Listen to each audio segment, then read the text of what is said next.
Remember when we were talking about Rocky and him punching the dead cows, and Marcello thought he was actually fighting a real cow? Do you remember that? Yeah. All right, I'm going to hit start broadcast. Anyone have any objections? No, let's go for it. And three. mubix, you have a object? The broadcast is now starting. All attendees are in listen-only mode. We're just has back! to be a pain in the ass. That's it. That's all he's got to do. We're back! Hey, everybody. Hello. It's great to see you. There's a lot of Matthews. An absurd amount of Matthews this early. Usually the Matthews join later. But It's in a wave, or I mean, I'm not they sure. come in waves. Yeah, they come in waves. We're already kind of a little bit loopy for this webcast this week. Well, I mean, when 2,500 people sign up for anything, we're like, This should go well. This better be good. Do you think we're gonna hit 3,000? I don't know. No. We're not a BB King webcast. Oh yeah, Did he right. cross 3,000? Yeah, and I also figured there's a Tim reason. Dean, who doesn't work at Black Hills, crossed 3,000. Yeah, he got like 5,000. I was talking to him the other day. He's like, well, I got to figure out how to do marketing for Red Siege. And I'm like, maybe come and do another webcast with us? That guy with his What's- curve what's- roasting. What's the go-to meeting limit on audience attendees? Right now it's 3,001. Oh, okay. It actually starts to puke at about 2,700. It starts to become problematic. And it's funny whenever you talk to them about it, and they're like, yeah, we can handle it. It's not a problem. It's not a problem. Then when you actually get there, they're like, what the hell are you guys doing? Like, no one goes why. I'm like, why? So now, Jason, correct me if I'm wrong, but we actually split it. So like, go to webinar, and then we basically move it over to YouTube streaming. Yeah, if we believe we're going to hit a point where we're going to max out, then we just automatically start streaming on YouTube, and then just like, please go there, please go there, please go there. Please go there. Much better for this. But YouTube has all the bandwidth. they do. They do. And they don't care. Like, if we pull down 5,000 people, we're not a blip. It's like, Yeah. oh, look, some fifth grader is playing Mario Kart. Every Twitch streamer's got that many views at one time. It's Yeah, I think I walked in on my son. He was playing Minecraft, and he had like 5,000 people watching. And he like turned around, he pulled out a mic and just like dropped it on the floor behind him and just went back to playing. I'm like, where the hell did he get a goddamn mic? Like, jeez. Habasa said, would you mind spending a few minutes on SolarWinds recap in the pre-Banter? It was bad. Still bad. SolarWinds is a thing, and it happened. So TrustWave, a researcher at TrustWave released an exploit for SolarWinds that if it's listening on 1801, which it does by default, you can send it a Windows message, like for message queuing, and it runs it in WMI without any authentication. That's beautiful. You know what's sad, Rob? A developer wrote that. Like, sat down, they whiteboarded it, and they're like, so we're just going to receive random WMI messages and just execute it on the operating system, no authentication. It's like, so intern Bill, can you make that happen? I think so, sir. So Fantastic. It's going to be the gift that keeps giving for a while, it seems like. This is the largest intelligence failure in our nation's history. which one? You're going to have to be more specific. It's been, Like, are you it's been telling a me that rough a private 2021. firm has to come to our government who builds some of the like most advanced cyber weaponry on Earth and tell them that they're popped? Okay. Yeah, that's bad. I can see how you'd think that. That's bad. That's defendable, Jordan. Yeah. Yeah. When you put it like that, It I sounds understand bad, where you're coming. right, Yeah, Jason? I see where you're coming from. Those new shirts, hotness. Yeah. They're doing real well. Jordan, that was like 2 months ago. Like other stuff's happened. It's completely left our national consciousness. Sure, it's Yeah. living inside us as security researchers and people who have fun with breaking things. It, The rest that was of us in have forgotten. 2020. Like the transition between administrations, you've left entire federal agencies that cannot be trusted. Their networks are Oh my God, you're new to security and federal agencies. You couldn't trust them before. I've done a lot with various governmental agencies, and it's been a train wreck for 20 years. Like real bad train wreck. Like for the when they last got 20 years. computers. Yeah, when they first got computers. So for reference, Department of Interior, they first got computers and they made all of their IP addresses publicly routable. And they just left them that way for years. In fact, it was so bad, and I think it was 2002, 2002. We discovered, like while we were there, that the entire government entity for the state of Colorado was routing all of their traffic through Department of Interior IP address space. And like, we're just using up all of our bandwidth because literally someone in Colorado was like, hey, what's this port do? Click. Hey, the internet works. That's it. Free internet for us. And I don't think that things have gotten better since then. From what I've been reading, it just sounds like that's about the way things go. But you would like things to be better, right, Jordan? Like I think that's where you're heading. would. Like, I would want things. Don't we all? Otherwise, what are we doing? He's not mad. He's just disappointed. You know. It is disappointing, Ralph. Yeah. I think in a large part, like from the federal government perspective, there's a huge reaction to try to deflect blame, right? So if you ever work with any government agencies, the most important thing in most government agencies is who can I blame when things go wrong? There's actually this flow chart. It's like, is it your fault? And it's like, is it broken? Yes, no. Yes, it's broken. Did you touch it last? Yes, no. That's like a flow chart. If somebody works in the government, you give them that to basically, can you blame someone else? And that's literally what everyone is concerned about, is that deflection of blame. And that did you touch it last thing is a huge part of it, because I've seen people enter into the federal government in like CISO roles, and they're like, we're going to get in here, we're going to fix absolutely everything, we're going to get this secure, we're going to do it, get secure, stay secure. And like 7 months later, something goes wrong, they get blamed, and then they're out of a job. And they're basically like, yeah, don't touch anything here, else you're going to get blamed for it. And I think until that culture changes, it's not like an insecure culture per se. It's just basically everyone's just kind of running away from any semblance of any blame anywhere. So it makes it very hard for someone to stand up and say that they're going to make things better. And that was a much longer answer than I should have given to that question, so I apologize. Ralph, that's a very different room than where you normally are in. It's a new camera. different angle. It's a different angle. It I wanted to switch it up. We can see it. There's a gigantic server rack on his right still. Yeah. I don't see it. I just see the mic, and that's it. Well, ruined it for you, huh? Did. We don't like it. Illusion We is don't- gone. Yeah, I didn't want everyone to see all the Bitcoin mining I have going on. That's the problem. How's that going? Keeping you warm? How Yeah, do you see Bitcoin mining?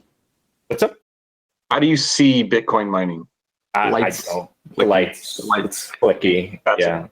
Yeah. It's mainly heat. That's really the Heat. Like, It's not something you can see so much you as can feel. see. It's red. Red. Did you see that as much power as Argentina? Argentina. Bitcoin I was Yeah. gonna say. Yeah. The entire country.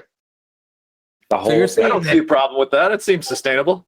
Yeah. Oh, it totally is. Actually, Ethereum, they're moving to proof of work. They're dumping it. So, it would Really? be- yeah. They're dumping proof or what do you call it? They're moving away from proof of work, and they're moving to proof of stake. Excuse me. So proof Okay. of work is all the Bitcoin mining, and Yeah. you're solving hashes. Proof of stake is the opposite of that. So we won't have miners anymore. So, See, I want to create a cryptocurrency that's proof of work, but you got to do it by hand. You have to actually show your work, and it's like, congratulations. Every you got- every math teacher on the planet just went, yay! All right, children. that joke. We're going to be talking about this hashing algorithm. If you get an answer that has 4 zeros up front, you have to submit it and you have to show your work. Perfect. Maybe then we get kids into math. It's like, congratulations, Billy, you solved it. I got $36,000. The kids be like all over that. So in middle school, there was a group of kids that really paid attention when we talked about measurements like grams and stuff. Like for once, they were like, "This is applicable to like my day job." So those kids sold drugs, but other than that, it's fine. Oh my God. Yeah, do you remember you had the weights with the 3 weight measures, and you could adjust Yeah. them over to they busted those out in class, and the kids were like, "I know that." You're like, oh my God. It's kind of like, I had friends in high school that sucked at math and at science and at chemistry, and then they got hooked on meth, and apparently they're much better now. At chemistry, because I don't know if they're just better overall. So this is going to be a weird segue, but my daughter's in engineering right now, and I was trying to tell her that you've been doing engineering for years. It's called Minecraft. Like all the things you're doing, like it's grid squares and Minecraft and like how many blocks and this. And she's like, now it sounds boring and terrible. So if I make a Vorpal sword, can I go after the Ender Dragon or not? Is it the Ender Dragon? What the hell is the final dragon that you beat? I don't know, but 40 people are going to correct you right now. Yeah, right now. I have no In idea Discord. what you said. Yeah, you said I don't dragon. even think there is a Vorpal sword to be. I don't know. So I have a real hard time with Minecraft. It kind of makes me nauseous. So I do. I get like a vertigo when it's over. Like after 3 hours of playing Minecraft, I'm like, all right, I need to go throw up. I did see on Facebook yesterday, there was a video of, it was just a video on Facebook of taking children, like teenagers these days, and giving them a computer from Windows 95 system. Or a rotary phone. Yeah, and I'm like, well, how do you hook it up? Like, how do you turn it on? And then, like, so how do you connect to the Wi-Fi? nice. Like, there is no Wi-Fi. You have to go through the modem. What's a modem? Oh, Yeah. you got mail. I still love the rotary phone thing. Like, I actually have an old rotary phone at my house, and we do the thing all the time where kids are like, because I don't have cell coverage. Like, hey, can I call my parents? And I'm like, yeah, sure. And it's You like, gotta make the phone call though. what the hell is this? It's like, that's the past. It's come to haunt you today. So my daughter's boyfriend was like, so let me get this straight. On this side of this entryway, you have a rotary phone from the 40s. And on this side, you have a refrigerator with like a touchscreen display. I'm like, I still got that picture somewhere. I can't remember who all was. So I know that Egypt was there, but I came into my kitchen, one of the Wild West Hack and Fests in the before 4 times, and there was like 6 BHIS pen testers trying to get like to a management interface on my fridge, trying to hack it. And I had to stop them and explain to them that the entire fridge is controlled through that computer module. It's just not the display. They didn't stop. They just kept going. And I'm like, That'd be epic. My fridge stops working. And they're like, that's cool. That'd be funny though to replace the picture, because I've seen the newer ones. They have like a camera to see what's inside the fridge, because opening the door is difficult. Okay, but it would be funny to replace that full of things so that you continue to think that your refrigerator is full of stuff, right? And you just don't open it. I don't know. It could work. Maybe I that's think where they're headed. I think that's probably the most single tame thing that they were planning on doing with my fridge at some point. I would like to I am do pretty sure that they wanted it to do, like, say, hot dog, no hot dog, or something. I think it'd be great. You remember Dinosaurs, the TV show back in like the 90s, where they had to like open the fridge a little bit and there was a bunch of creatures in there that were trying to like claw their way out. Oh yeah, that was a great show. Not the mama, not the mama. Not the mama, not the yeah. So you could it'd be great if you had like a dinosaurs add-on for something like that, where inside you just seen like a bunch of like other smaller dinosaurs trying to claw their way out and fight their way out. It's like a squirrel running around. This is not the actual webcast. I was just about to say, I'm sure there's about 100 people here that have, this is their first time at a Black Hills webcast. It doesn't start for 12 more minutes. You didn't miss anything. You can tell doing the spine. The hell is This this? is how it is. This is how it is every time. We hack refrigerators and put dinosaur games in them. I mean, we got like a bunch of testers. Normally it's just one person presenting on one topic, but today we got a bunch of people presenting on one topic. This is huge. This is huge. Thanks, Ryan. Yeah. Is that Chris? Yes. It sounds like Yes. Chris. Yeah, It so is. Ryan has sound bites of all of us that he uses. I've been working on this for I still have a the while. soundboard. I got nervous and excited there for a second. But yeah, because Chris is teaching right now, actually.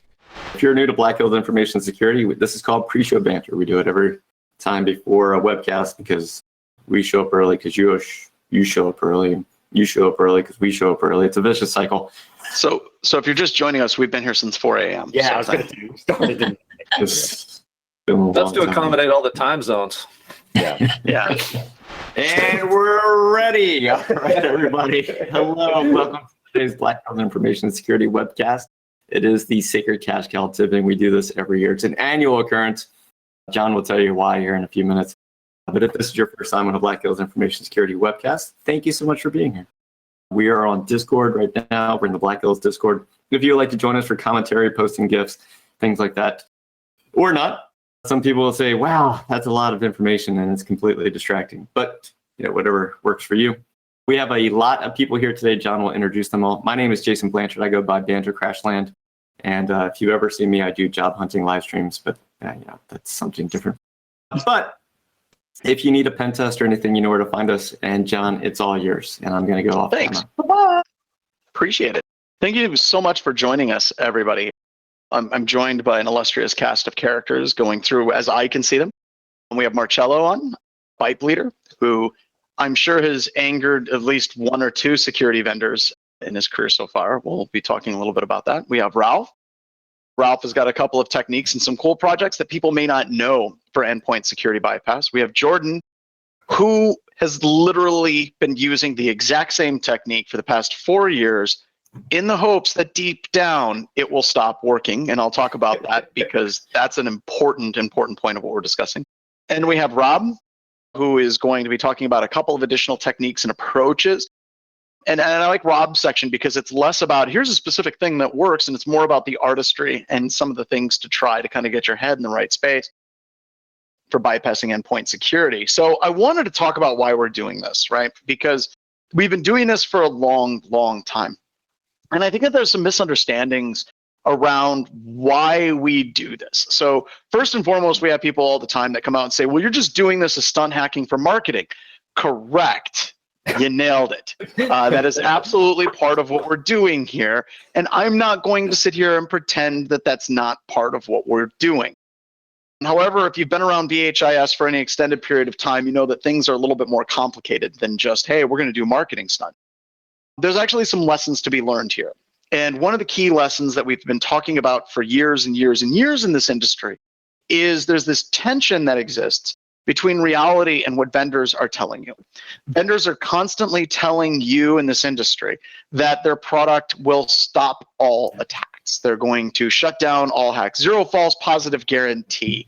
And they are always trying to sell you on the hype of their particular product base. And to be completely honest with you, if we're looking at the endpoint security space, whenever we started with Sacred Cash Cow tipping, way back in the day, it was all static signature-based detection, and it was beyond trivial to bypass most products. We've seen a tremendous improvement over the past few years in the endpoint security market space. So things have gotten better. But why exactly do vendors get better? Vendors only get better when their asses get kicked, publicly, preferably. This is a trend that's been happening in the industry for quite some time, where you would have vendors that would say that their product is completely unbypassable, and they, talk it up. And then a security researcher would come up with a bypass technique, and then there would be an effort to try to silence or threaten to sue that specific security researcher. And that's the way things were for a very, very long time. And when we get into that specific space, all innovation in the industry and also progression in the defensive products that people use starts to stagnate, right? So this is a way to try to push that forward and start keeping vendors honest. And by the way, you all that are watching can help keep your vendors honest. You should never be afraid, ever, of going and talking to your friends, your family, your coworkers about the shortcomings of your product. If there's a bypass technique, you should share that with the vendor, of course, but you also shouldn't be afraid to share that with the community at large, because you are actually protected by law. You can talk about your experiences with products, even if it's in the contract that says that you can't. That clause is actually invalidated by the Consumer Fairness Protection Act invalidated those clauses. You can't sign away your freedom of speech about a product. You just can't, okay?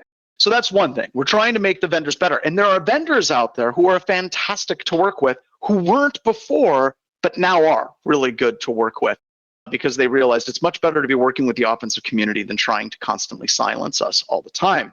The other reason why this is so critical is whenever you're talking to your management, it is very, very common for management to see those marketing messages and start to believe the hype. I talk about it all the time. We talk about security products, and they're like, well, I was walking through the airport and I saw this vendor's banner across the walkways at DIA, and I'm pretty sure their product is pretty good because that banner was huge. Yeah, we need things like this to let people know that any component of your security support structure can be bypassed. Your firewall can be bypassed, your endpoint security can be bypassed, your user entity behavioral analytics can be bypassed, anything can be broken, and anything can be bypassed. But this is why it's important for us to make sure that we're keeping up to date and our architecture includes all of these things. Because any one of these things can be bypassed. It's an exceedingly difficult task to bypass all of them in a successful attack against your organization. So consider this to be education and really reinforcing the need for having multiple different points of view of security in your organization. And ultimately, this is about making our vendors better. And the final quote I like to say whenever it comes to security, if people are like, well, you're just helping the attackers, that argument is garbage. Because I can guarantee you the Russians, the Chinese, the Israelis, the NSA, all are familiar with bypass techniques. They're not sitting on this webcast. You don't have a bunch of Russians sitting around and saying, the Me3, we have no way to bypass these products. Let's go to a BHIS webcast. No, that's not how it works. So with that, I want to leave it with one final quote. Remember, whenever we're talking about security, things are only fragile until they break. All right, Deb, can we move on to the next slide? We're going to talk about some tools and techniques that Ralph has assembled for us to pull together. He also had a really cool cow that he found, which I thought was neat. So Ralph, do you want to set up a little bit about your background and let's go through your techniques, and I'll kill my camera along with everybody else. So you, sir, have the stage. Yeah, thanks. So I really wasn't sure what this was going to be. So I kind of pulled some techniques that have been working for me recently, and some of the different things out there that are kind of fresh, right? I know some people are going to talk about things that, continue to work and all this other stuff. Right now, in kind of this space with EDR, we're dealing with more of kind of a loader problem and, getting your shellcode into memory. Usually once you get into memory, you have a bit more leeway with these different products out there. And so a couple of the tools that I just kind of wanted to quickly talk about are getting your shellcode into memory. And some of the techniques that they're doing that, and these have somewhat worked for me recently. So next slide. The first one I want to talk about is due diligence. And this is from guys over at FireEye. And the big, again, with this is that this is a loader. The link there at the bottom, you guys can go look at the code and dive into it. You guys, if some people have probably already heard about this, they're like, yeah, I've already used this, cool. And you might be saying, I already used this and it didn't work. I got caught. Well, you need to customize it, all right? It's easy to scan GitHub, pull out signatures and make it all work, right? And pull a detection and then go, oh, that thing on GitHub doesn't work anymore, cool. But primarily this is Dell sideloading. And the other thing that it can do is bypass application whitelisting by using some applications that are already on disk that would be on the whitelist. And right now, again, it doesn't work out of box, but with a little bit of modification, you could probably get it to work. I've used this a couple engagements ago and I was able to get, it depends on the EDR product and where it's at, whether userland or kernel hooking. And yeah, it definitely something to check out. And this, again, is just to get that shellcode into memory. So I've got a question for you. I think Marcello is on as well. So the actual offensive team at FireEye is very solid. They have some really good security researchers. But this kind of gets into a weird dichotomy in the industry because, Marcello, was it FireEye that actually critiqued you at Black Hat a couple of years ago? I'm not sure at Black Hat, but I'm not sure if it was FireEye. I think it was the Mandiant side of the house that had some people who critiqued me specifically. Still kind of the same corporate umbrella, right? I don't know. But I think they definitely are sort of the same company. But honestly, I don't know what the corporate structure is like. But it's definitely related to FireEye. So wanted to kind of bring this up because this gets into the dichotomy where you have groups like Mandiant FireEye that'll say, hey, you shouldn't release any offensive tools. And then their team is actually releasing offensive tools. and I think, Ralph, you made a great point And I love this because I personally like my offensive tooling where everyone can download it and create signatures on GitHub. So if you're a security vendor and you're like, oh, we can't catch due diligence, it's on GitHub. There's no excuse for kind of missing these types of things. So go ahead. Sorry. Oh, it's all good. Yeah. So, I mean, this is definitely something that has been signatured. I get it. And that's where when you do take some of these techniques, you're going to have to get into the code and modify it, put your own little twist to it, maybe make some changes, test it out. And a lot of times you can get these techniques to work for you. And again, like I said, it does depend on the product that you're going up against and where they're at. So next slide. All right. This next one is very fresh. It's from a buddy of mine over at Optiv. It's called ScareCrow. This is something that he's been working on for a while, but it's out in the public now. And again, this is another technique to get that shellcode into memory. And that this is like, once you usually pass that hurdle, a lot of doors open up, right? This is Dell unhooking this time, okay? So this is going to pretty much go around the hook that the EDR is trying to set in place in the function to inspect your code, right? It also does some API calls to load it into memory. These are custom API calls. Again, other things that aren't going to be in the repertoire of the EDR product, right? Another item that he put in here is fake digital signatures. So a lot of security products are just looking for the fact that it is signed, but they don't have a revocation list or checking the hashes of these signatures to validate that it's actually the signature from the organization.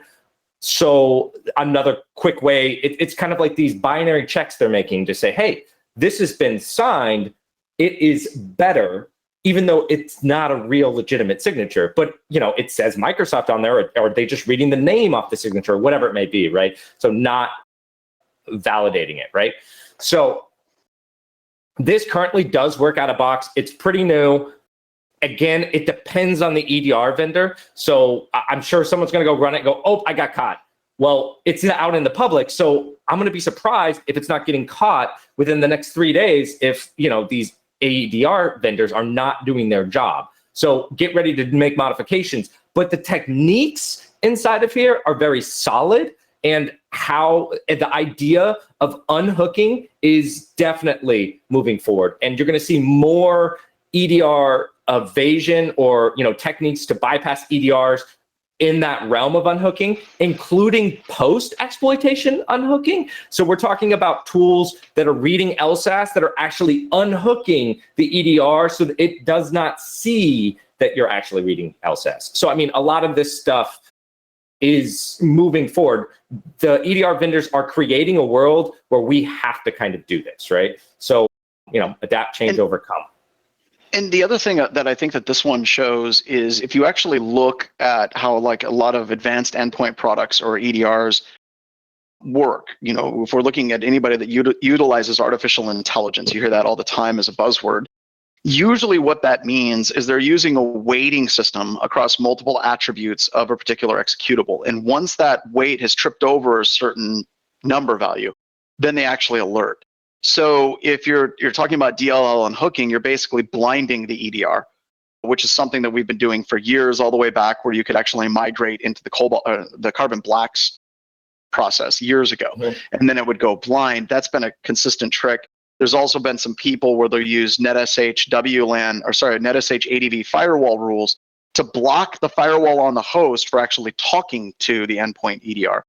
And then these last ones, like these API calls used to actually load the malware into memory, there are specific API calls that are very heavily watched by a lot of EDR products. And by sidestepping those, and we're going to be talking about that a little bit with some of Joff's slides here a little bit, sometimes just by doing different API calls, it bypasses.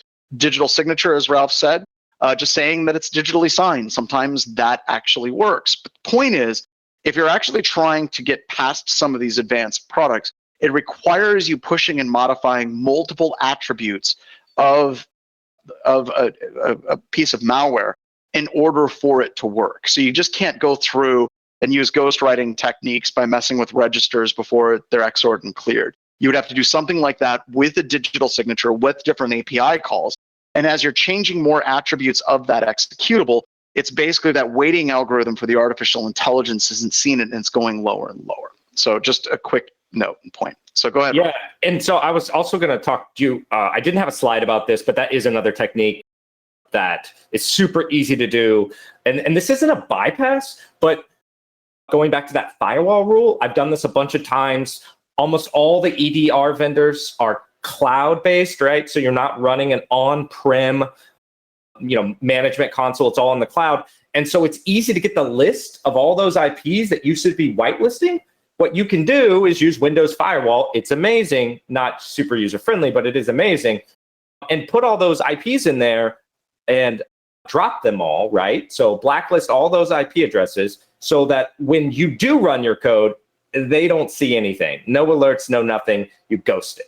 And that's another way too to kind of like say, oh, let me just test a bunch of things out instead of getting the alert automatically, closing off the system, losing network, it's just a great way to blind them from what's going on. And a lot of those IPs are public too. So can I mention one extra thing for you since you brought up the cloud interface, Ralph? Yep, go ahead, man. The amazing thing about most EDRs is that they have that cloud interface, right? Well, if you get credentials to that cloud interface, almost every time they have a live response mode.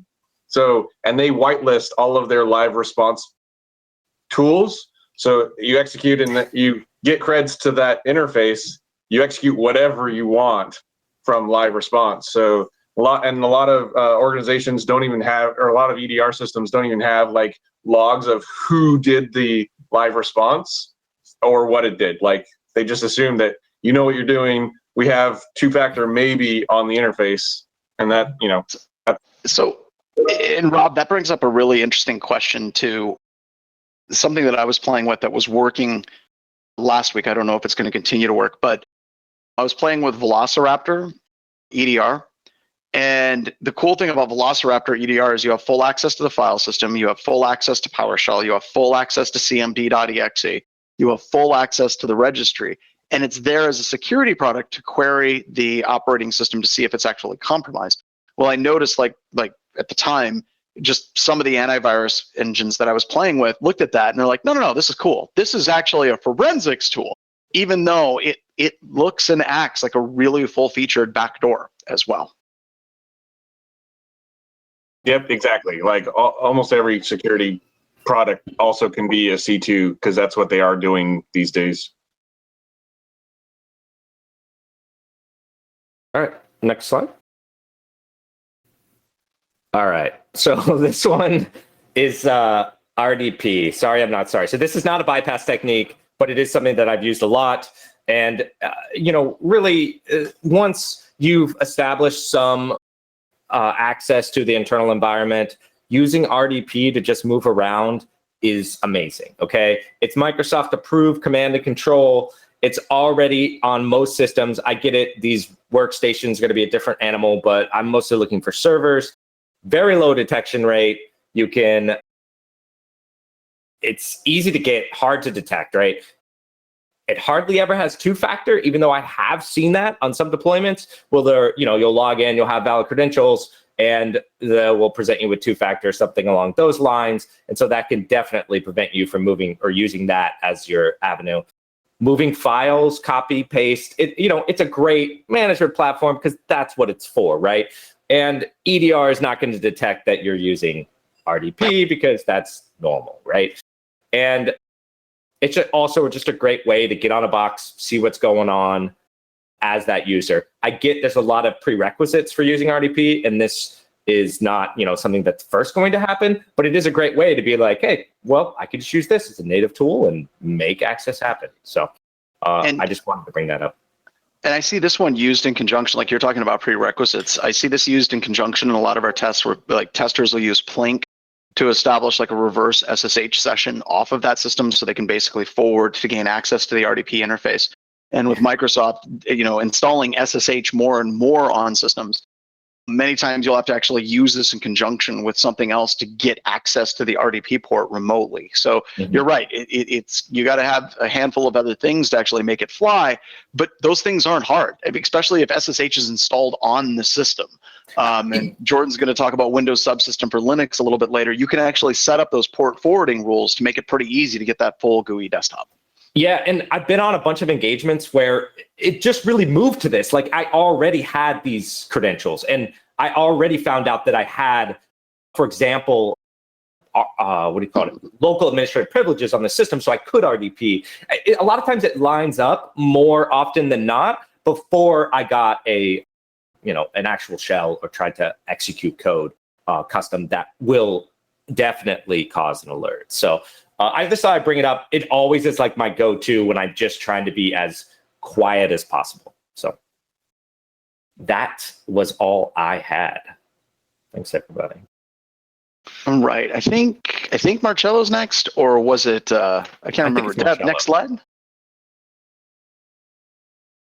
It's funny. There's always a little bit of lag. All right, here we go. This one's still recent. This one still hurts. It's a fresh wound. It's a fresh wound.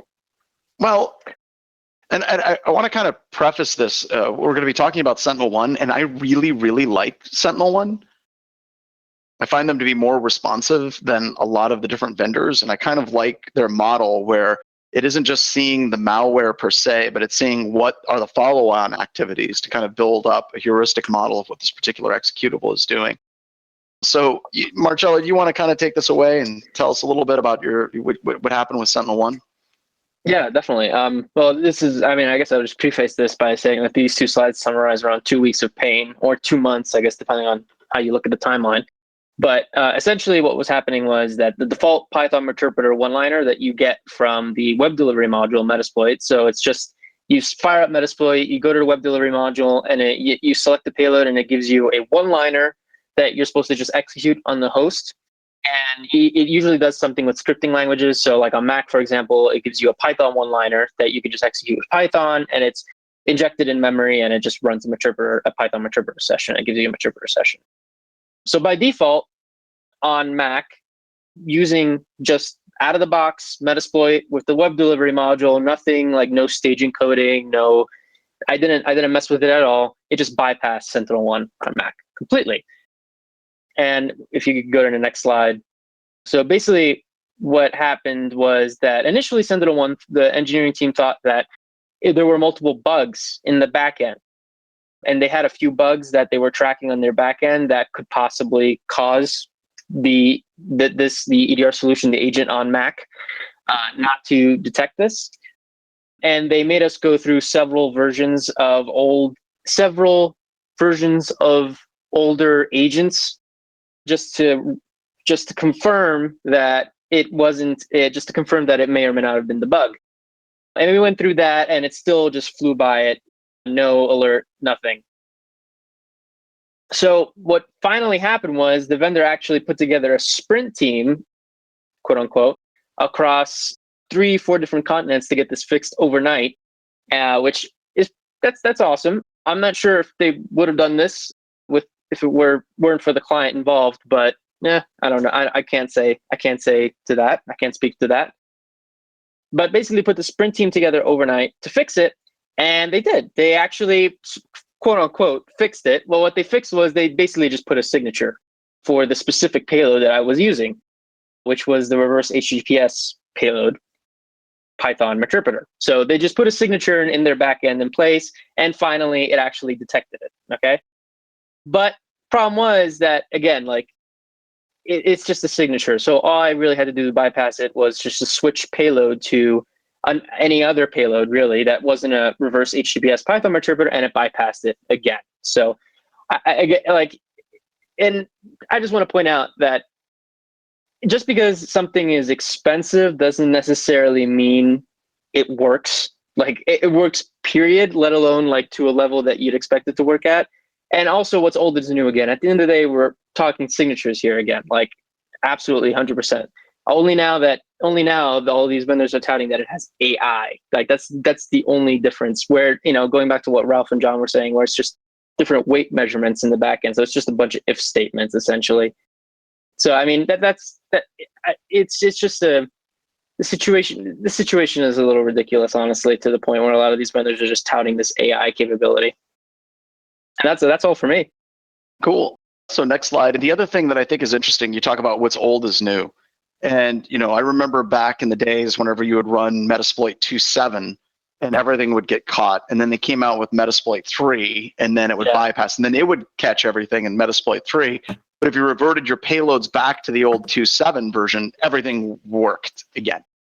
Or what they would do is they would write signatures for reverse HTTP. And this is actually what they still do, a lot of vendors. Reverse HTTP, reverse HTTPS, reverse TCP, maybe reverse DNS. They write signatures for those. And as soon as you start getting off that shiny happy path of like the most heavily used signatures, then you can bypass again. And my concern on that is it appears with a lot of the vendors that they're literally detecting what pen testers use, and kind of like in this situation. And once again, it's awesome that Sentinel One got a team and they've got people working on it, because we've literally been threatened to be sued by some vendors. They're like, well, how dare you talk about this? We're going to talk to our attorneys. And I get all excited. I'm like, yay, attorneys, we're going to get sued. Free marketing. Have you ever heard of the Midler effect? But it's nice whenever vendors are actually trying to get it better, which is really, really cool. So if you're a vendor out there and you're like, we're going to take it to Sentinel One, you're a-hole. And I warn you, if you decide in your marketing propaganda to go after a vendor that we talk about here, and we didn't talk about your product, it's not that your product is awesome. We have in the past had vendors say, I think it was Kaspersky, Jordan, one year, I'm not sure. One of their engineers from Kaspersky said, they didn't bypass our product and they didn't talk about it, therefore our product is superior. And we literally went after their product in 3 blog posts. So don't look at this as a marketing opportunity that will end poorly for you. So take it as these are lessons that we all need to learn together. And detection of malware is hard. And Marcello, the other thing that you talk about is Python.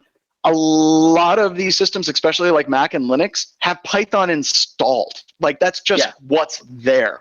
So trying to detect Python-based malware can be exceedingly difficult because Python is actually needed for a number of things. So correct. I think no worries. And I was just going to say, like the only thing that I would people watching is just be warned, like whenever you hear AI, they're just basically repackaging something that already existed and putting AI on it. That's the word AI on it most of the time. That's my only. That is legitimately a pet peeve of mine that I will never get over.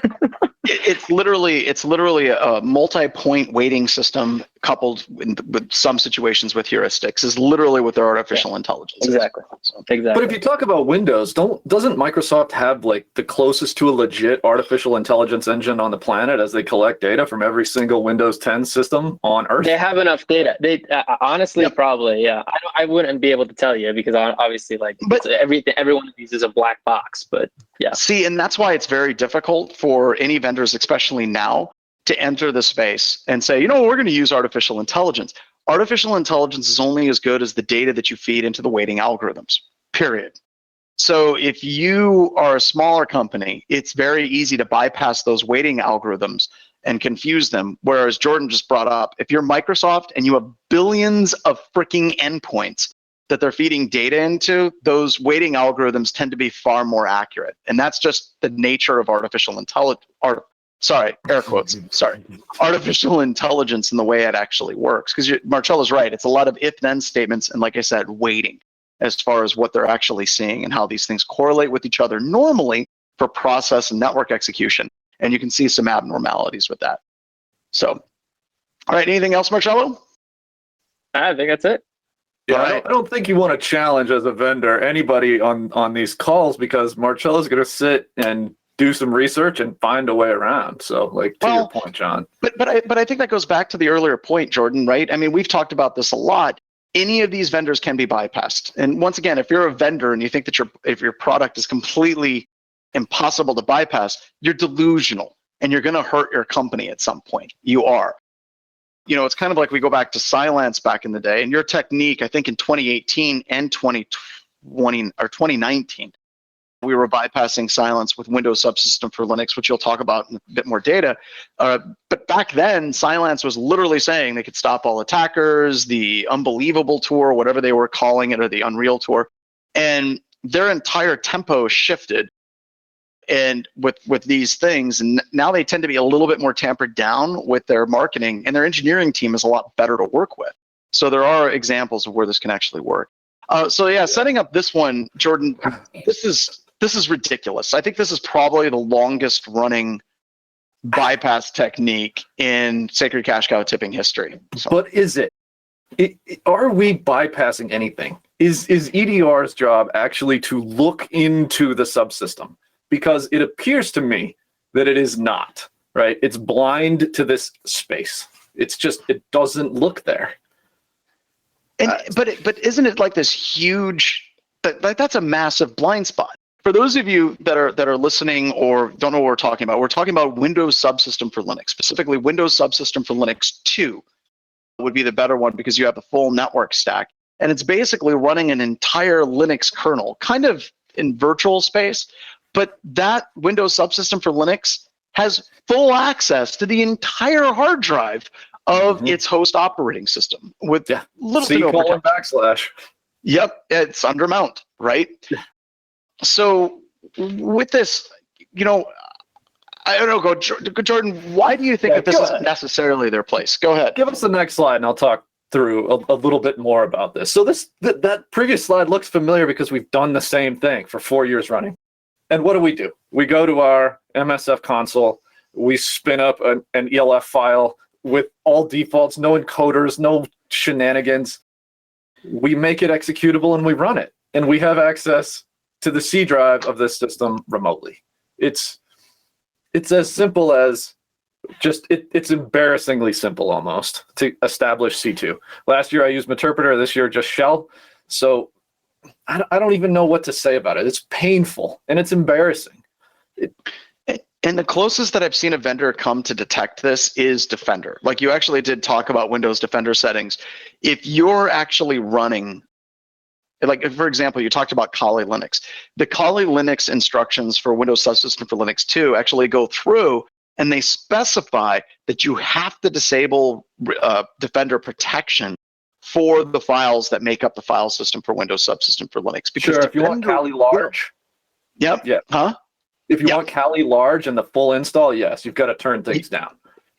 But if you're not using Kali large, if you're not using Metasploit Meterpreter, I don't even think you have to disable it at all. Isn't that right? No, and Meterpreter runs. We used Meterpreter shell this last year, but Meterpreter still runs. So it's ignoring this space from a detection capacity. The only thing I ran into was leaving this system at defaults. When I tried to run this shell on 4444, as all great SANS instructors taught me to do, it triggered. And so I just died a little inside. Port? I just died a little inside. That hurt. That hurt a lot. That was too close to home. He almost hit 2222 for me. There's a Sigma rule too that used to say suspicious back connect ports. There's also another rule we triggered that John wanted to talk about for some reason. Suspicious calc usage. We'll talk about that in a second. Okay. We'll about that here in a second. But anyway, this harkens back to Jeff McJunkin's Wild West Hack and Fest talk. His energy was so strong, and he kept using the words embarrassing because signatures have failed, right? All you have to do is make your Meterpreter payload 50 megs or larger to bypass most vendors because they only look at files of a certain size. There's so many things. There's so many ways to get bypassed. This one to me seems like Windows should step in and look in this space. It doesn't make any sense. Do you think EDRs are supposed to be looking at virtual machines? I mean, I know this is kind of a hybrid, right? But it is, yeah. I think I disagree that they should be looking at virtual machines. But when you're looking at Windows Subsystem for Linux and you're looking at the fact that Microsoft is starting to couple it so tightly with the core of the operating system and they want to install, and they are installing it in some versions of server, I would say that they should. But if you're looking at regular virtual machines like you would run in VMware or Hyper-V, probably not. But if you're actually building this in as part of the operating system offering, I think that they have an obligation at that point. Jordan, what's your thought? Yeah, same. The subsystem for Linux is part of the operating system. Defender is running on this OS. I don't know. Yeah. So I got a blue team question for you. Do you think that WinLogBeat should be configured to see WSL installed and forward logs for WinLogBeat from the Windows subsystem so that you get logs inside of there as well? Interesting question. I don't know. I would like that. I would too. I think you could probably catch the installations, right? A process creation event where you're installing things, right? 4688 or Sysmon 1. There are ways to catch this stuff. Yep. But it takes convincing Rusanovich that it's important. And Sysmon for Linux is coming, man. I'm excited. Yeah. So once we get there. Is this the year of Linux? This is the year of Linux. This is the year of Linux on the desktop. This is it. I can feel it. This is it. One more slide, but it's cheesy too, so go for it. Yeah, just one other point for this. You don't have to install Kali, right? You can install any Linux, whatever, and run an ELF file, right? You're still going to get it. Like, I when I was looking through these slides, I got a little confused for that. Like, do I have to have Linux there? But the cool thing about having Kali there, is you generate the shellcode on the box that you're exploiting, which is just hilarious to me. Well, I think that it was one of the tests that Sally was doing that they actually did get this fired up on. We couldn't get any traction on the system at all because they were using a allow listing and they had it really, really locked down. But this is the one thing that they had. And it was literally once they got it fired up and running, it was basically just like having a full Kali instance. And they actually disabled Defender, which I thought was interesting. They disabled Defender because they had another endpoint vendor. And honestly, Jordan, the only one that I see looking at this at all is Defender. So if you're literally shutting this off and you're running anything else, I'm pretty sure you're completely blind. From what I've seen so far, that might change in time. Yeah. One more slide, Deb. This is another thing you check for as a tester on a box. If an organization isn't managing Microsoft Store properly, you just install Python and get out. It's a couple clicks, right? A Python C2 server is 50 lines of code for the client and server combined, right? And an interactive client, you just run it trusted. You don't even have to be admin to install this stuff. And that makes it so much fun to look at. We talked about this in pre-show as well, where they're starting to bake and enforce Microsoft Store being open. It's part of the applications that get installed on Windows 10. So it's just, again, all the Python binaries, everything you need. And I loved talking to Fletch about this because he always goes and looks for Ruby and Perl and Python that sometimes come baked in with these security tools we install. Yeah. That's it. So well, and this also speaks to Marcello with what he was talking about earlier, right? I think that one of the problems with the Mac stuff is that tight coupling with Python. It isn't necessarily the malware per se, but it's utilizing Python. And as we get, I think Microsoft is planning on baking in Python in Windows in the future, aren't they? I thought I remember reading an article about that. It's going to be installed by default at some point. These are the gray areas that your attackers live in, and it makes detection that much more difficult. Sure does. So I think we have Rob next up. Go ahead. So Jordan, when are we going to have send shell to Jordan as a Windows Store item? We had John and I talked about this last year. Yes, we did. We just never got around to it. There's port scanners and there's, investigative tools, these interpreters. I don't know. Anyway, cheers. All right, handing it over to Rob. So I didn't find as many cow pictures as everyone else, but I did my best. So next, please. So the first, this is just a list of things that I thought were EDRs. Go ahead, next. Sorry. All right. So first off, we're going to talk about initial access. So I tend to couple things with initial access and then post-exploitation and things I can do in each one of those. Next, please.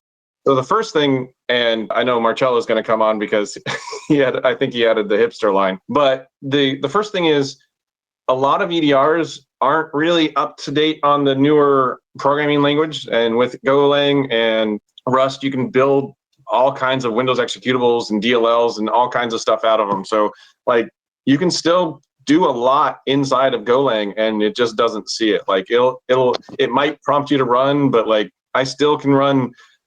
I mean, I think it was only a couple weeks ago that I took a Golang.go file, generated standard Metasploit, like reverse HTTPS payload without any encoding or whatever, threw it inside of Golang and just compiled it and ran it. So like it's still getting around quite a bit of stuff. Rust is a little harder, but I think there's literally Metasploit injection library or what are they called? CABs or caves or whatever.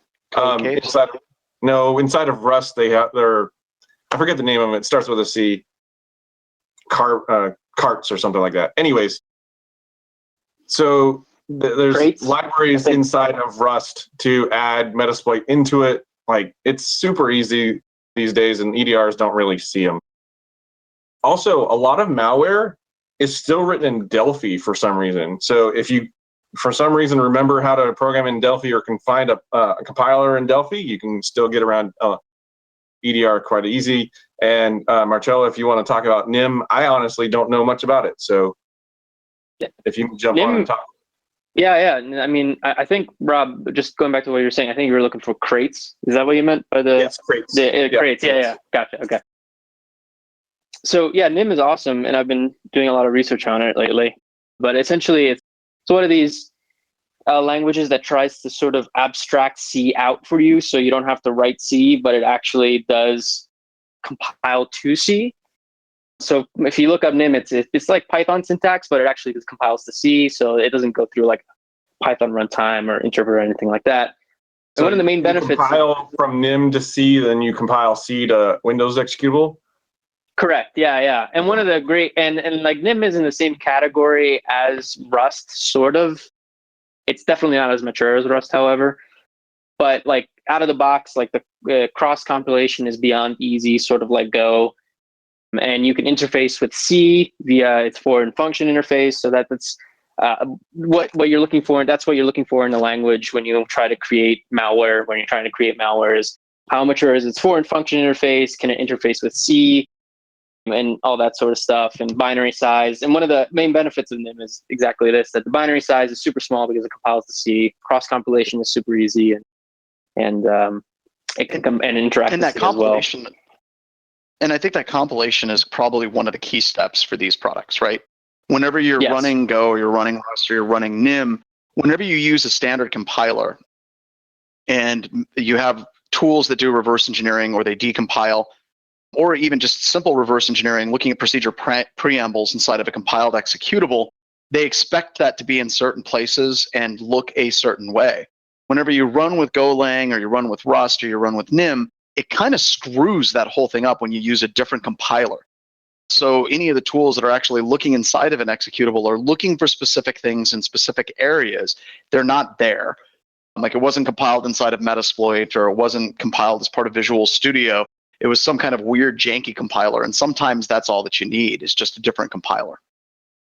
Yeah, and one other thing I wanted to mention here, and I didn't want to steal it from Joff if he was going to be here, but he's not, so I can steal it now, is that .NET, actually, the .NET Core, you can actually start compiling the runtime in with the binaries now. Like with Core 5.0 or whatever, there was actually a presentation last year about it, which was really good. I'll get the link. But you can start compiling in your C# code with the runtime, so that you don't even need to be executing in that space, so that the EDRs can see it. Like they'll be looking for, system management.dll runtime executing, and then they'll know how to handle those. But this will be actually in the binary itself that it's running. So I've had good luck with bypassing EDRs by building that. It is like Golang size, like, so you're going to be talking about like 5-10 meg binaries, but it's you want to get around EDR, you're going to probably have to have a bigger binary. But Rust is great for getting small binaries, and like Marcello said, NIM is pretty small as well. Can I go to the next slide? And while I was looking for a logo for Rust, I just wanted to bring this up. This is the reference that people wanted to say, this is how Rust works. And I know that C++ is not very well favored and Java is not really well favored. So I don't understand why people want to reference this with Rust. And it's just from an attacker's point of view. Logo. Right? Well, I like how Java, it's like safety, high level. Right? So next slide, I just thought that was funny. But I did want to talk about something that I've been using literally for years. Like I've been using this on phishing engagements all the time because I love it so much. And not very many people know about it or use it. And what that is a diag cab, so diagnostic cab file. And what you do is you download the Microsoft Troubleshooting Pack Designer, and it's kind of hard to find it nowadays, but you can still get it. Essentially what this does is it creates a diag cab file. It's not an executable, it's not a PowerShell script, it's just a .diag cab. And so when you run this diag cab, it pops up this cool little prompt and says, hey, you have updates or there's a troubleshoot that you need to do. It's signed by this person, like click next to fix it. And so you do have to do some, social engineering to get this to run. You have to say, hey, we tried to push an update. It's not working. Could you run this? It'll fit. It's an all-in-one tool. It's a Microsoft fix-it tool that will do this. And so it's a little bit of a step. You have to have user interaction to do it. But the great thing is because it's signed, you can do all kinds of things that EDR is just not going to look at. And it tends not to look at diag cabs itself. And so inside of there, it's executing 2 PowerShell scripts, one to fix the problem and one to validate the problem. And what's great is not very many times in a pen test do you get that functionality, right? You can say, did it run? Oh, it didn't run? Run it again. And so that's the amazing thing about diag cabs is you can actually check to see if, like, do a netstat, see if there's a connection. It didn't? Okay, run it again. And it's so powerful. And I love diag cabs. Not everybody blocks them on their, do not allow file list, like their extension list. So it gets around email filters all the time. Then again, because it's signed, it's not looked at so much, and it's really great. So the one bad thing about it, I'm sorry? I was going to say, and this is one of those gray areas, right? Like, this is used legitimately by companies to actually push out fixes and update things. So it's really hard just to say, well, we're going to completely shut this down. Absolutely everything. Yeah. And Microsoft uses it all the time. It's the fix-it tool that you download from like the internet or from Microsoft.com. Those are the things that you are downloading to fix your problem. And so it's wonderful. I like it. It does need a valid code signing cert. You can get those at different places, but once you have it, you're good. So next, please. DLL dropping. Okay, so this one, DLL hijacking has been a thing for a while. And there's all kinds of references out there to talk about DLL hijacking. And so I'm not going to go into that, but I will go into one of my favorite hijacks of any technique I've ever used. But it does require a lot of patience. And that patience is the fact that lots of people run things directly out of their downloads folder. And so they'll open up documents, they'll open up all kinds of things. And one of the things about Windows is that it looks in the current directory first for some of the things that it's running. And if you're running an executable or a docx file or a lot of other like file extensions, that executable says the current working directory is c:\download or user downloads, user profile downloads. And so if you drop a version.dll, and version.dll is like the #1 hijackable DLL that I've ever seen. If you drop a version.dll into the downloads directory, and I promise you, if you go look, there will be at least one out of the 1,400 people on this webcast that will see a version.dll in there, and you better be scared. Because that DLL is loaded by pretty much every Windows executable that you can think of, and it's super easy to hijack. There's very little exports that you need to worry about, and it works really well. So like, you're not going to get execution right off the bat, but you will a couple days later, or an hour later, or a week later. So you have to have that patience, but you just drop it in that directory and wait, and you'll get a shell eventually. So that's one of my favorite ones. But dropping version.dll in program data and app data, there's a bunch of places that you can do this in. It's not just downloads, but this is one of my favorites. And because it's being loaded by a known process that someone has either downloaded in specifically to do this, or they downloaded long time ago and it's a valid application or whatever, it works wonderfully. And EDR doesn't say anything about it. Next slide. So now we're going to get into the post exploitation. That's stuff you can do via phishing. This is what you can do via once you have a shell, what to do next. Next slide. Programming languages installed. So C#, obviously you can run stuff with C#, but the things that, and we already talked about Ruby and Python, but the things that I don't think that many people know is that almost every person who has a Windows 10 machine these days has node.exe somewhere on their system. And node.exe is just Node.js, and for some reason, all kinds of different, like here's an example, Adobe Creative Cloud, Photoshop, they throw that in there. I know that Discord or someone, I think another chat program used to do it all the time too. Like, you probably will find node.exe somewhere on that system. Ruby.exe or irb.exe if you run Chef and Puppet. Those are always there. Like Java.exe, it's there. Like, I know we can't run applets anymore, but jars work beautifully locally. So if you have a shell, you can download a standard Java interpreter, drop it on disk, run java.exe-jar and then the file, and you'll get a shell. Like, EDRs won't look inside of jars for some reason. Defender does. Defender will catch that, but like most of the other EDRs that I've dealt with don't see anything about Java local applets. So programming languages, like we've already talked about, they're all over and they're getting more pervasive. Like node.exe is just getting all over the place on systems these days with all of the, like web-based GUI tools these days. Next slide. WSL, we've already talked about WSL, but I did want to add this one trick that I like in here, is that there is this magic share when you install WSL, that the WSL $ that goes directly to all of the WSL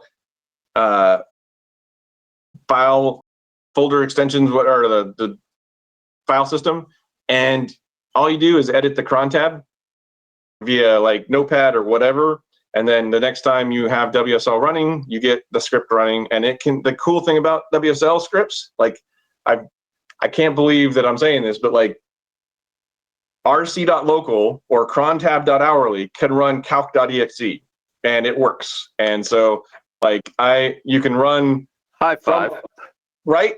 So like you can on Windows edit the crontab file to run a Windows tool. Like, it's just so integrated that you don't need like to go crazy, but like that path, that execution path will be super hard for an EDR to notice, right? So you're editing this file inside of this share, and then it somehow executes later, an hour later, from Linux onto the system. And so it's no longer a downloaded file or whatever. So I like this path because you're kind of confusing EDR logging. Next slide. And like Joff talked about this in 2019, but it still works. It's the copy and paste method. So you just you drop your malicious DLL, you copy run DLL 32 out of system 32 and run it. Like, and some reason it still works really well. And EDRs have these signatures that look for run DLL 32 executing, and it just doesn't look like that anymore. And there's a typo for the DLL, but anyways, next slide. And this is becoming my favorite.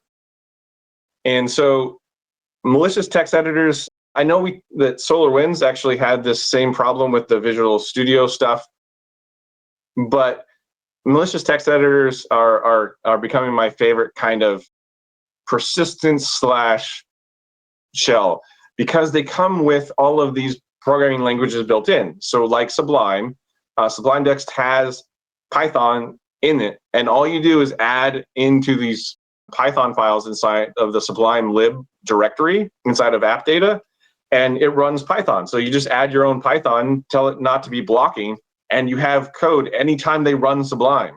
Like literally anytime it starts up, you can be running, and people who have Sublime tend to run it quite a bit. Notepad++ has the same issue with resources. Those are DLLs, so you can just drop a DLL with Notepad++.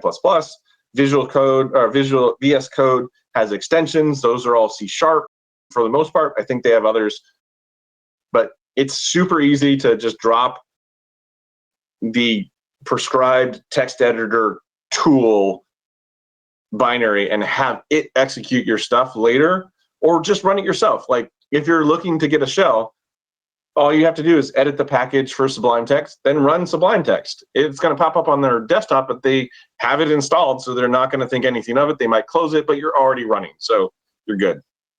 Next slide. And that's it for me. All right, I think we're going to do this next set together since Joff is not here. So next slide, let's jump right in to the next set. So Joff has been doing a lot of stuff with us as far as endpoint bypass techniques. And there we go. So this gets back into the signature-based detection nature of even a lot of the more advanced products out there. And Marcello talked about this as well, where you can take your malware, right? And you can just simply scrape certain like applet names or variable names, or you can randomize them. Or he has in here stuttering. So instead of invoke Kerberos, it'll go invoke Kerberos. And this works. And the thing that's interesting about this for me, Rob, is this isn't a new technique, right? This technique has been around for a long time. Like you would take VB and you would take PowerShell and you'd break it into two, you'd split it. So the first variable would be PowerShell, and then next would be variable 1 plus L, and then the rest of it, and that would work. You've got the advanced set attack from Eric Conrad, where he was taking Mimikatz and he would take the source code and he would do a find and replace from Mimikatz to Mimidogs and then compile it and it would bypass. And I think the ultimate concern for this is, as much as we talk about artificial intelligence, it's still very heavily based on signature-based detection. And I wanted to kind of get everyone's opinions as far as why we think that is. Is it just an issue that true artificial intelligence is incredibly difficult? It has weaknesses, it has shortcomings that need to be addressed. Why is it this stuff is still working today? Like, why are we talking about something that he wrote in 2019 that is still effective? And that seems to be a theme in these sacred cash cow tipping webcasts, where we're literally like, yeah, here's something that's not new. Here's yet another thing that's not new, that's still working. And it almost makes me wonder if we've plateaued or stagnated. Well, I'll say that first off, like signatures are good for catching low-hanging fruit, right? Like anyone who doesn't edit things, like it's going to catch that. And that's the vast majority of malware these days, right? Is low-hanging fruit. I'm gonna throw things against the wall and see what sticks, and I'm gonna add to my botnet or whatever, right? That's been the way of things for a while. And so when you start thinking about like, how do I defend against something that is slightly modified, that takes a lot more work, right? So I can throw a signature in very easily. I can hire 50 people off the street to write these signatures, and it's going to cost me very little amount of money, right? Like the people who can dig into these things is going to cost a lot of money. And to be honest, the security industry is not big enough yet to have enough people to do that. So I don't know, like. So it's almost like the quote, there's quality versus quantity, but quantity has a quality all its own. So yeah, it's brute force to just write lots and lots and lots of signatures. But if those people are cheap to write signatures, then let's start writing signatures, right? Yeah, I agree, and that's why I think sandboxing should be a lot more. Honestly, I don't understand why a lot of these EDR solutions don't have some kind of sandboxing capability. Like you'd think, like how much, considering how much they're charging, like you'd think that they would have like something that actually has some kind of sandboxing solution. Well, when they don't not, that's what. And sandboxing, I think, would be a lot more effective in terms of, well, coupled with signatures would increase the effectiveness a lot more. It's always funny whenever you're pen testing a company that's using EDR and endpoint security vendor that uses sandboxing, and you're like testing this company in Kentucky, and then you get a reverse shell connection from France, and you're like, what the literal hell just happened? It's that small moment of panic. It can also go really bad when you have sandboxing in place. So I was doing a test a few years ago where this company had sandboxing in place for all of their emails. So any binary that came in or file of any sort, it would automatically execute in the sandbox, and then would wipe the sandbox and go away, and it would determine bad or good. The problem is their sandbox was domain joined, and we noticed that because every time it'd call back, we'd get like 5 minutes worth of execution. And so we started scripting things and make it a little faster and make it a little faster. And so we get a little bit of detail out each time. So it can go really bad when you do sandboxing too. It's like you literally failed the concept of sandboxing by not learning the definition of the term, right? So, all right, next slide. Let's keep moving because I want to get through the rest of Joff stuff since he's not here. I wanted to talk real quick about that last slide real quick, 2 seconds. Yeah. One of the things about it is that first bullet is removing comments. A lot of signatures actually look at the comments inside of scripts. Like I know that Bloodhound used to have a signature for the comment about Bloodhound running. Like here's the arguments that you need to run when that output when you don't specify any arguments. So PowerStrip, what it'll do is it'll remove all comments out of your code. And that is a really effective method, right? Like it's for some reason super powerful because they're signaturing things that are kind of unique to that system. I'm just waiting for the day where, Joff Thayer is a signature inside of like tools. I will tell you, we had one endpoint vendor because just like it reads here, it reads in PowerView.ps1. And then it exports as PowerView-stripped. Their signature was looking for -stripped.ps1. There's another one too, NetLoader. He was actually loading using a the pipeline from Azure. And what happened is he would send it through, find out what AMSI and Defender were flagging on, and then rebuild it over and over again every night. And actually, it got to the point where Microsoft was like, "Hey, stop! Like, don't do this anymore." Like, please stop. All right, so next slide. Go ahead, Ralph. All right, so this is just it executing, and it still runs just fine. So next slide. I think the next slide is where we're talking about heap allocation and slide sizes. Yeah, here we go. So this is Joff just building a full .NET assembly. So you can actually export the C# output within Metasploit. And then the interesting thing on this is how he's actually loading it into memory. So you take your C#, you would actually put your shellcode inside, and there is some code missing. I think Rob and I both were looking at this and we're like, there's some stuff missing here. And then basically allocating the heap size and then loading your shellcode in. And how you load that shellcode in is important.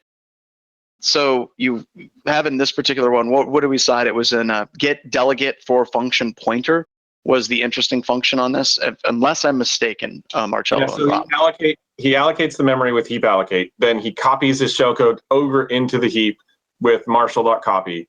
And then marshal.get delegate for function pointer points at the function and says, this is a function I can execute inside of the heap. And then at the F bracket or parentheses, it executes that function inside of the heap.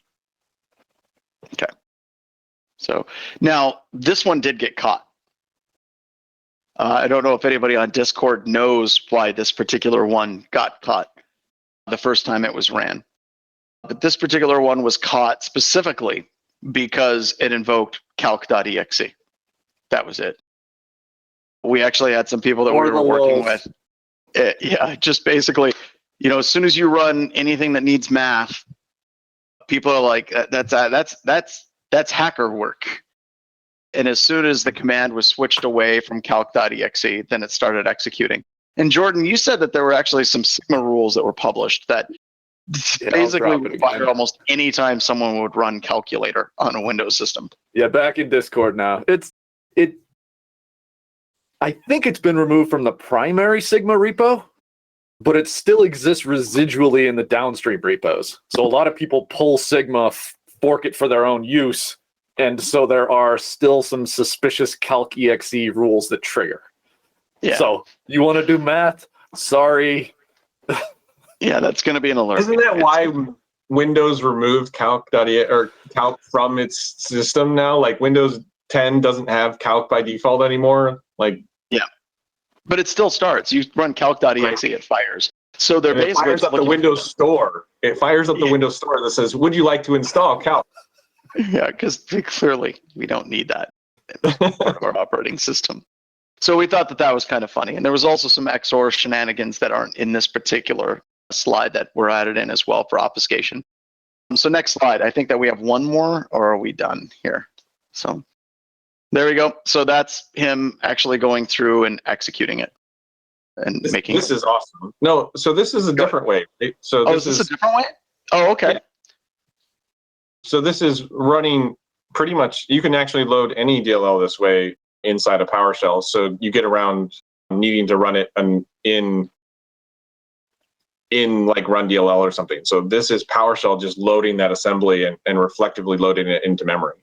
Oh, okay. And is this from the same gig that you guys were working on last weekend as well? Yeah. Okay. Cool. All right. Next slide. That is all we have. All right. So let's bring the crew back together. I want to say thank you very much for the BHIS testers that showed up. I do find it interesting that it's a lot of the new testers in Jordan. It's kind of funny, Jordan. It's a lot of the older testers are like, I've done that. I've done that. And this isn't to mean that these are the only ways that BHIS is bypassing endpoints. It's just this is what we basically threw in a webcast. And the point that you need to take from all of this, folks, is your endpoint security product can and will be bypassed. Expect it. It is something that can happen. Don't look at this as like your end all be all of your security. If your entire security architecture is around your endpoint security, you're hosed. So we need to have multiple overlapping fields of visibility. You need to have the network. You need to have event logs coming off your domain controller, looking at UEBA, and the endpoint all being used together because, yes, any one of these things can be bypassed, but it's very difficult to bypass every single one of them. And let's not forget that the power plant attack, or the water plant attack down in Tampa, as much as we talk about these different bypass techniques and we get all excited about some cool things that are technical, let's not forget that I think the article just came out just a couple hours ago where they had weak password policies at the water plant and they had really, really poor firewall controls. Doesn't matter how amazing your endpoint security is, if you're using passwords that are garbage to your TeamViewer account, you're probably going to get hacked, and more importantly, you're going to deserve to get hacked. So thank you so much, and remember, once again, things are only fragile till they break everything, because only that way do things actually get stronger. Thank you so much, everybody, and we'll see you at our next BHIS webcast. Bye-bye. I am ending the webinar for all. Or are you doing to do PostShow Banter? Or we can do PostShow Banter. I don't know. I'm kind of tired. I don't know about you guys, but that was a good session. Have we tipped over enough cows? I think that you know what? So many cows. I just once go on Twitter and say, should we do this again? And people are like, no, we get it. We're done. We're done. And the testers are like, we're done. But it's always right above, it's about 60% of the population is like, no, we need to do this again. And there's still a lot of people that show up to this webcast. They're like, I didn't even know that stuff was possible. So I would love nothing more than this to not be a thing anymore.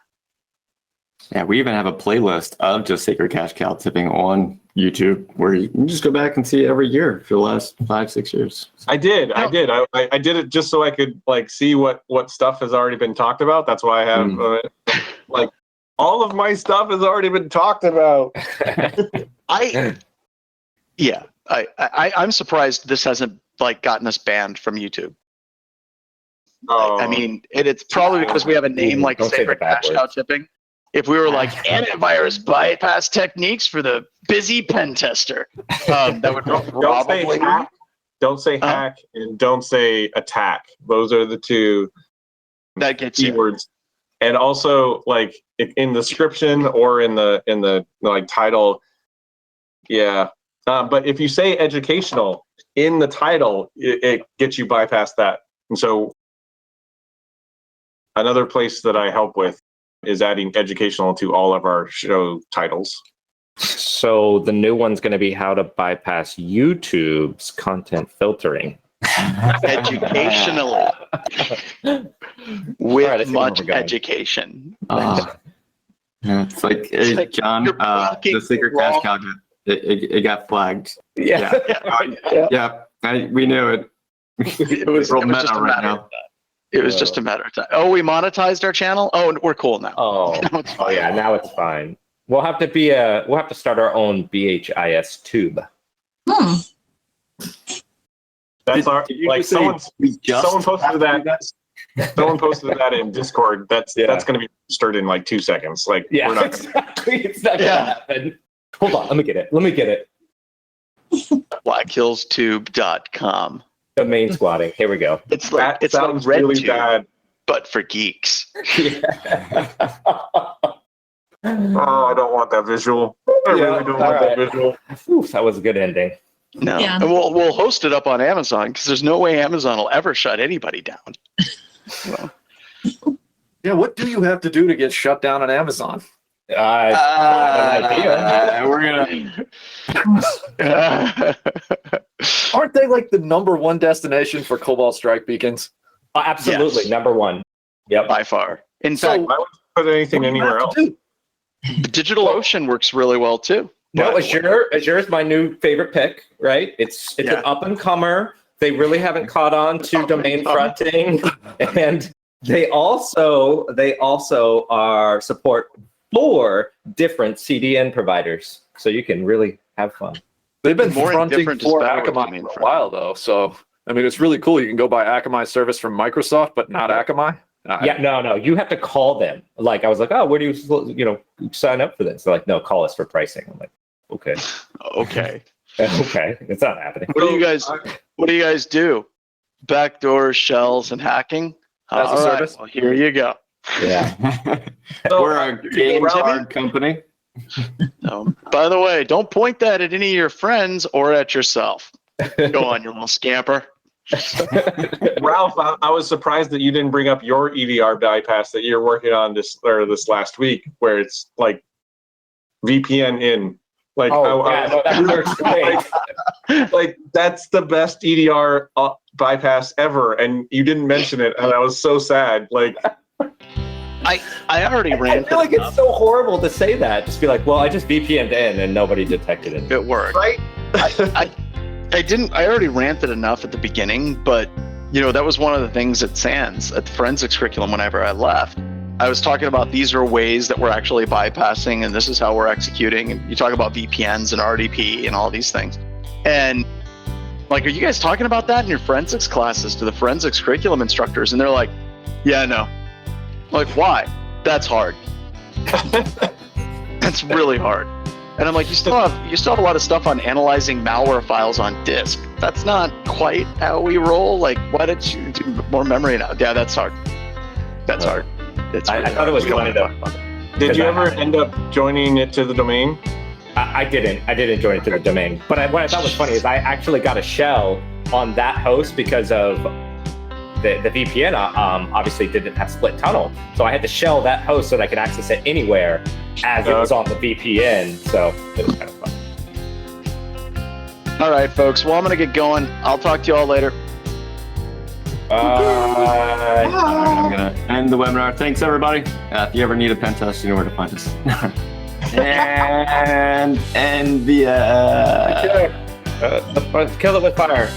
kill it with fire. Doesn't look killed. Are we still here? I think we're still here. I'm still.